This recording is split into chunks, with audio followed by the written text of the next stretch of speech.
Hello everyone, welcome back to my channel teaching era. आज का video 10th graders के लिए बहुत इंपॉर्टेंट होने वाला है। अगर आप क्लास 10th में हैं और आप मैथ्स में घबरा रहे हैं कि आपका बोर्ड के एग्जाम कैसे जाएंगे, कौन से इंपॉर्टेंट टॉपिक्स पढ़ें, तो आप ये वीडियो देख सकते हैं। ये वीडियो आपके लिए बहुत ज़्यादा यूजफुल होने वाला है। So without wasting more time let's get started. सबसे पहले मैंने मैथ्स को दो पार्ट में डिवाइड कर दिया है, एक ईजी चैप्टर्स और एक हार्ड चैप्टर्स।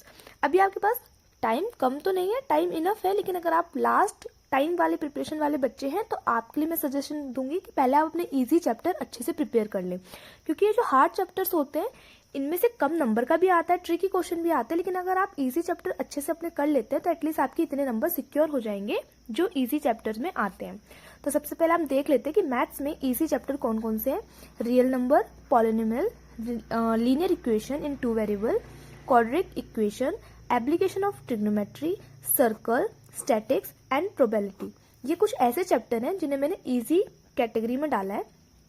कुछ हार्ड चैप्टर अब देखते हैं मैथ्स के, जैसे कि arithmetic progression, triangles, coordinate geometry, trigonometry, area related to circle, surface area and volume.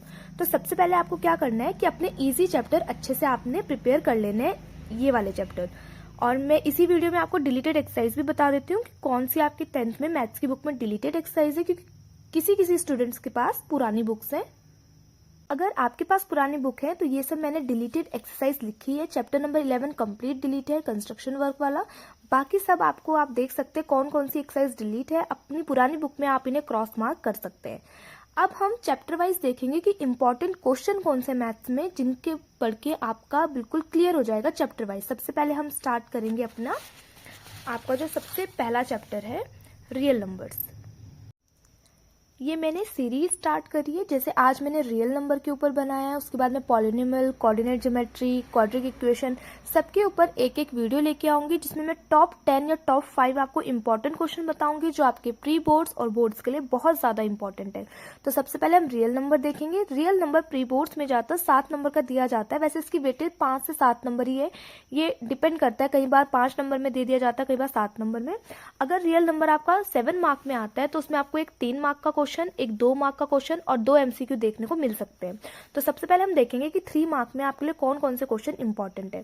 सबसे पहले ये क्वेश्चन 100% मोस्ट रिपीटेड क्वेश्चन है, जिसमें आपको प्रूफ करना होता है कि √2, √3, √5 इरेशनल नंबर है। मतलब ये तीनों नहीं आएंगे, तीनों में से कोई भी एक नंबर को इरेशनल प्रूफ करना होता है और ये 3 मार्क में आता है।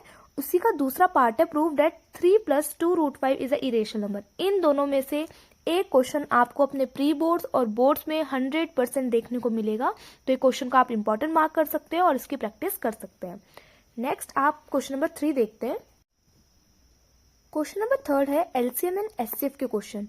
एचसीएफ और एलसीएम के क्वेश्चन भी आपको रियल नंबर में 100% देखने को मिलता है। किस तरीके के क्वेश्चन आ सकते हैं, मैंने इसमें 3 क्वेश्चन लिखे हुए हैं, आप क्वेश्चन नंबर 1 देख सकते हैं। Find the LCM and HCF of 672, 120 using prime factorisation. अब जरूरी नहीं है कि वर्ड्स बिल्कुल सिमिलर रहे, तो मैंने अपने लिए एग्जाम्पल लिया है, आपको ये वर्ड्स चेंज करके दे देंगे। मतलब आपको सिर्फ इतना ध्यान देना है कि आपको एचसीएफ और एलसीएम का क्वेश्चन आएगा, जिसमें आपको कोई भी 3 नंबर या 2 नंबर दिए होंगे, जिसका आपको एलसीएम और एचसीएफ निकालना होगा बाय यूजिंग प्राइम फैक्टराइजेशन। अब आप क्वेश्चन नंबर 2 का देख सकते हैं कि आपको एचसीएफ बताना है। देखो ये फैक्टर में तोड़ रखा है इस नंबर को कि 3 की पावर 3 मल्टीप्लाई 5 की पावर 2 मल्टीप्लाई 2, ये दूसरा नंबर है, तीसरा नंबर है, इसका एचसीएफ बताओ। ये एमसीक्यू में भी आ सकता है आपका और वैसे करके भी आ सकता है 2 मार्क में या 3 मार्क में। देन वैसे ज्यादातर एमसीक्यू में ही आता है।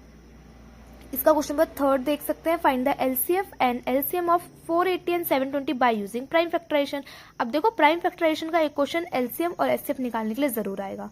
क्वेश्चन नंबर 4 इसमें है the HCF of 85 and 238 is expressible in the form 85m minus 238।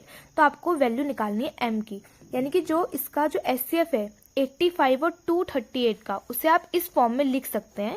तो आपको क्या करना है, वैल्यू निकालनी है m की। ये न्यू पैटर्न का क्वेश्चन है, आपको इसमें कुछ नहीं करना है, आपको 85 और 238 का एचसीएफ निकाल देना है और उस एचसीएफ को इसके इक्वल रखना है, क्योंकि आपको बोला है ना कि इसका एचसीएफ को हम ऐसे करके एक्सप्रेस कर सकते हैं। तो जो उन दोनों का एचसीएफ आएगा इस डिजिट के इक्वल रख देना उसे, तो आपका आंसर आ जाएगा। देन क्वेश्चन नंबर 5 है, इफ एचसीएफ दो नंबर का एचसीएफ 21 है तो इन दोनों नंबर का एलसीएम क्या होगा। ये आपने फॉर्मूला पढ़ा होगा, LCM multiply by HCF is equal to product of the two number. ये मोस्ट इंपॉर्टेंट है, ये भी या तो एमसीक्यू में आ सकता है या फिर आपको ये 1 मार्क में देखने को मिलेगा, यानी कि एमसीक्यू में ही देखने को मिलेगा। आप क्वेश्चन नंबर 6 देख सकते हो, अगर रियल नंबर में असर्शन और रीजनिंग वाला क्वेश्चन आएगा तो इसमें एक कॉन्जिक्यूटिव वाला क्वेश्चन मोस्ट इंपॉर्टेंट है, जैसे इसमें लिखा है HCF of two consecutive even natural number is always 2। दो कॉन्जिक्यूटिव इवन नेचुरल नंबर का जो एचसीएफ होता है वो हमेशा 2 होता है। और क्वेश्चन इसका रीजन दे रखा है even natural number are divisible by 2। तो आपको देखना है असर्शन और रीजनिंग के क्वेश्चन, आपको पता ही है ऑप्शन कैसे आते हैं, assertion is right and reason is a correct explanation of A, या फिर असर्शन भी गलत है, रीजन भी गलत है, असर्शन सही है, रीजन गलत है। आपको पता नहीं है एमसीक्यू में आता है ऐसे ऑप्शन में, मैंने इसके ऑप्शन नहीं लिखे, ये आपको सिर्फ क्वेश्चन बताया कि इस तरीके का क्वेश्चन आ सकता है। इसका ये सेकंड पार्ट दे रखा है, असर्शन में product of two irrational number is always irrational. दो इरेशनल नंबर का जो प्रोडक्ट होता है, मल्टीप्लीकेशन होता है, वो हमेशा इरेशनल होता है। तो ये असर्शन हमारा गलत है, क्योंकि आप देखो √3 और √3 की मल्टीप्लाई करोगे तो आंसर 3 आ जाता है। 3 तो एक इरेशनल नंबर नहीं है। देन ये भी असर्शन है, मैंने सिर्फ असर्शन लिखा है इसका, तो ये असर्शन गलत हो जाएगा। क्वेश्चन नंबर 7 है, ये आपकी एनसीईआरटी बुक का एग्जाम्पल है। एक्सप्लेन, एग्जाम्पल नहीं बुक की एक्सरसाइज का क्वेश्चन है। Explain why 7 × 11 × 3 + 13 and 7 × 6 × 5 × 4 × 3 × 2 × 1 + 5 are composite number. ये आपको क्वेश्चन 3 मार्क में देखने को मिल सकता है। तो ऐसे करके आपका आज रियल नंबर के टॉप 7 क्वेश्चन मैंने कवर कर दिए हैं। अगर आप इन्हीं 7 क्वेश्चन को अच्छे से कर लेते हैं तो आपका रियल नंबर 7 मार्क्स का अच्छे से प्रिपेयर हो जाएगा। आपको इसके अलावा मुश्किल से ही कुछ पढ़ने की जरूरत है। और आपको एक और एडवाइस दूंगी कि अपनी एनसीईआरटी बुक अच्छे से कवर करें, और बुक्स के पीछे भागने से बेटर है कि पहले अपनी एनसीईआरटी के कॉन्सेप्ट को अच्छे से क्लियर करें। हमें और बुक की एक्सरसाइज करनी भी चाहिए, लेकिन उसके बाद जब हमारे एनसीईआरटी की कॉन्सेप्ट क्लियर है और हमारी एनसीईआरटी की बुक कंप्लीट है। तो आई होप आपके लिए वीडियो यूजफुल रहा हो। मैं इसको एक बार अपने शॉर्ट्स में भी डाल दूंगी अगर आपको इसमें क्लियर ना दिख रहा हो। ये मैंने आपको समझाने के लिए बताया है, ये लॉन्ग फॉर्मेट वीडियो है। अब जैसे ये पार्ट वाइज सीरीज चलेगा, मैंने आज रियल नंबर का बताया, तो कल मैं इसका पार्ट 2 लेके आऊंगी। आप अपने प्री बोर्ड्स में भी देख सकते हैं, आपको क्वेश्चन देखने को मिलेंगे। अगर आपको अपने प्री बोर्ड्स में क्वेश्चन देखने को मिलते हैं तो प्लीज मेरे वीडियो के नीचे कमेंट करिएगा, और मेरे चैनल के साथ जुड़ सकते हैं आप। मेरे चैनल को सब्सक्राइब कीजिएगा।